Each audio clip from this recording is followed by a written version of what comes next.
Siapa kita? Siapa saya? Di sini ada sekolah minggu yang bisa berkata, siapakah saya? Ada? Siapa ya yang bisa dituju jadi sini ya? Ada sekolah minggu yang dulu ada?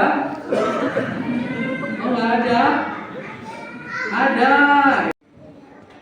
Tahu jawabannya? Nggak tahu. Oma bisa kasih tahu? Bagaimana cara menjadi saksi Tuhan Yesus? Ya, bersyukur. Ya, itu Bapak El tadi. Ya, nah sebelum kita belajar menjadi saksi Tuhan Yesus, kita harus kenal diri kita sendiri. Tetapi sekarang ini di YouTube, di TikTok, itu ini yang terjadi. Dan Bapak Ibu yang tadi anaknya keras-keras menjawab harus menjelaskan ya bahwa itu semua adalah karakter imajinatif. Meskipun seperti itu, contohnya saya orang Kristen kalau hari Minggu, kalau hari Senin, Selasa, Rabu, Kamis, Jumat, Sabtu, jadi preman. Hari Minggu jadi penakwa, Senin jadi preman. Ya, itu kabur, karakter yang kabur.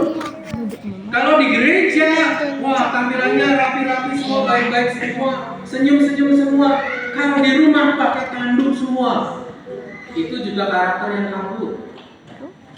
Oleh karena itu, dengan kita ke gereja, kita belajar, dengan kita beribadah, kita belajar untuk belajar siapa saya, karakter apa saya. Kalau saya adalah orang Kristen, maka saya harus menjadi orang Kristen yang seperti apa? Kapan? Dalam situasi apapun. Berarti kita harus menjadi orang Kristen dalam situasi apapun dan dimanapun dan bersama siapapun. Atau tidak bersama siapapun, saya harus memiliki karakter itu. Dan sebagai orang Kristen, kita itu memiliki identitas ID card yang bisa dipasang di dalam baju kita atau di hidup kita. ID card kita adalah slide selanjutnya kasih. Ya. Kalau sebagai orang Kristen kita itu mau tempel nama kita ya kasih.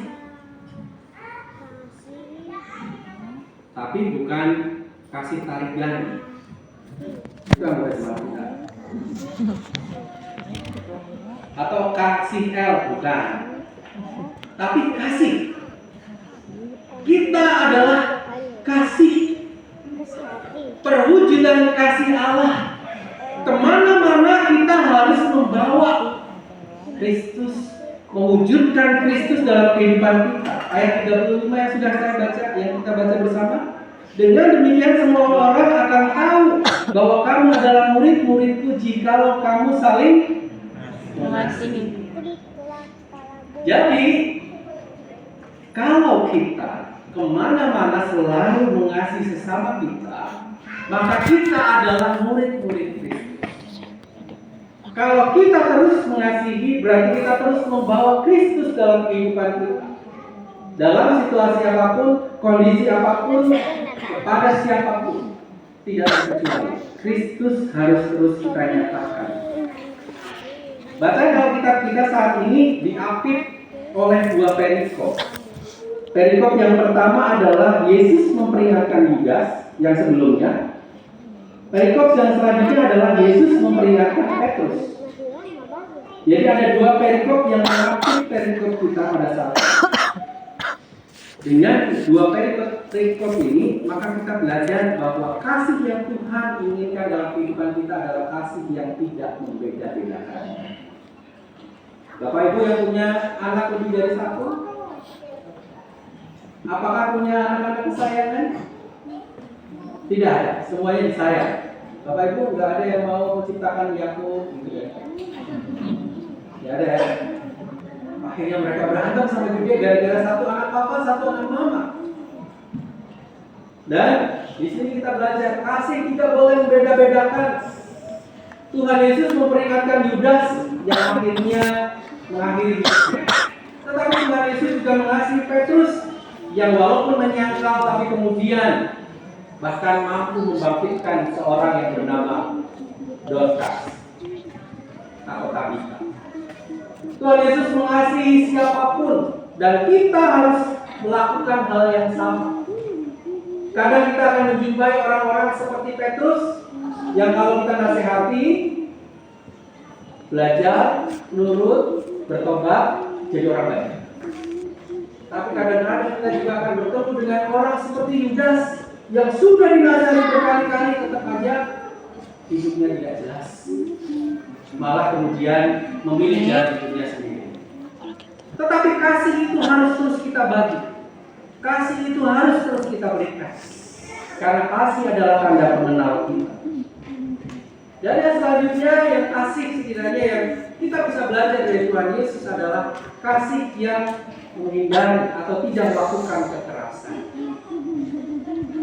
Bapak Ibu, ada yang suka melakukan kekerasan di sini?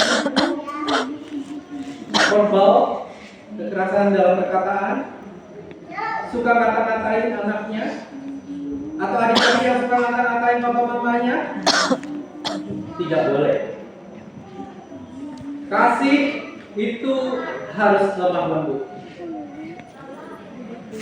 Kita sampai mati dia tidak membalas. Sanggup Bapak Ibu? Saudara-saudara? Sanggup. Sanggup ya? Nggak boleh gitu sayang. Amin. Itu identitas yang harus kita bawa kemana-mana. Tidak membeda-bedakan dan terus melakukan dengan kelemah lembutan. Yang terus mencintai setiap orang, siapapun itu, baik atau tidak baik orang itu, kita harus mencintai dia, mengasihi dia, dan harus terus memberikan atau memancarkan kelemah lembutan. Itulah identitas kita sebagai orang Kristen. Karena apa? Karena kita semua sudah terhisap. Selanjutnya, kita semua sudah terhisap di dalam kematian Kristus. Ini salah tulis, harus dia terhisap ya. Saya menggabungkan ada gambar black hole atau lubang cacing di universe, itu alam semesta ada yang katanya black hole gitu kan.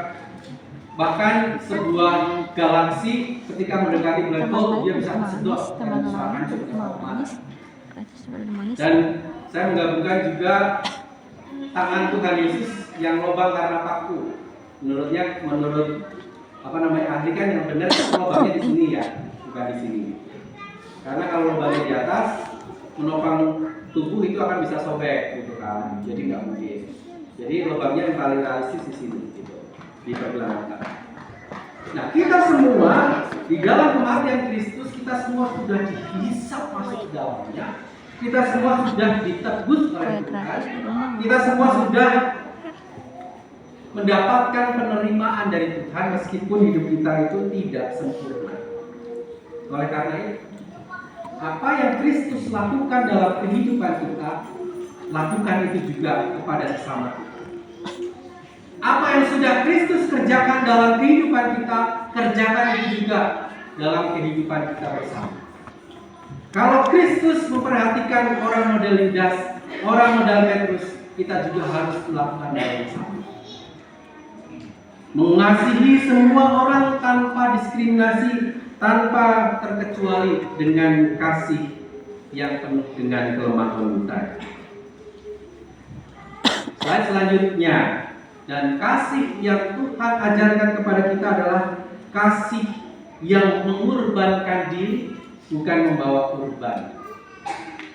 Kalau orang Yahudi, mereka supaya ditebus, mereka bawa anak domba, anak kambing, burung tekukur, lembu, dan sebagainya. Kemudian dikurbankan di bait Allah. Tetapi kita belajar dari Kristus. Kristus membawa dirinya di atas kayu salib, mengorbankan untuk kita semua. Dan kita pun harus melakukan hal yang sama. Kadang-kadang kita ditolak ketika mengasihi, tidak apa-apa.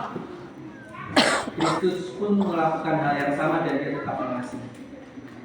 Kadang orang yang kita kasih itu menyebalkan, keras kepala. Teruslah mengasihi, karena seperti itu juga Kristus sudah mengajarkan kepada kita. Membawa diri kita kepada Tuhan. Tuhan, ini yang bisa saya kerjakan. Saya mohon Tuhan yang akan sempurnakan. Slide selanjutnya ada sebuah cerita untuk menutup khotbah kita. Seorang anak pergi ke sekolah, tetapi anak ini tidak punya orang tua yang bisa membelikan makanan untuk dia, untuk bekalnya. Kita bertanya kepada Tuhan, Tuhan, gaji ini yang saya dapatkan dari Engkau, maukah Engkau untuk saya bagikan ke seseorang?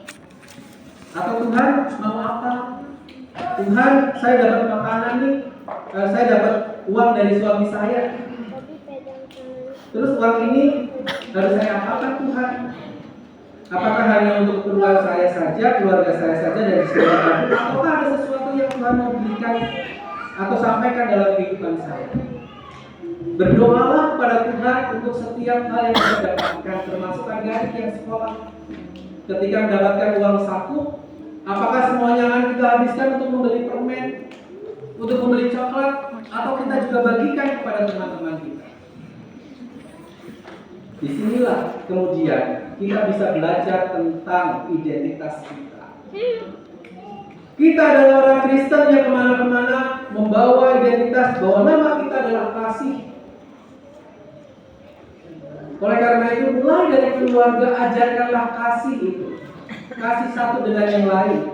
Lihat bagian keluarga, teliti, lihat baik-baik, dengarkan siapa yang membutuhkan kita kasih Tuhan. Belajarlah melakukan itu di rumah. Lalu ajaklah keluarga juga untuk membagikan atau melihat sekeliling siapa yang membutuhkan.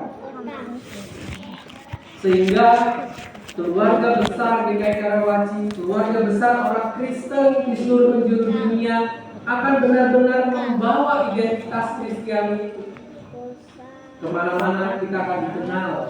Oh, dia masih muridnya Yesus. Kok bisa tahu? Ya, dia berkorban seperti Yesus berkorban. Dia mengasihi seperti Yesus mengasihi. Dia tetap sabar seperti Tuhan Yesus sabar.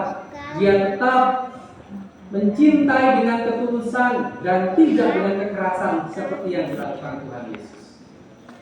Marilah kita bersama menjadi saksi untuk kemuliaan Tuhan.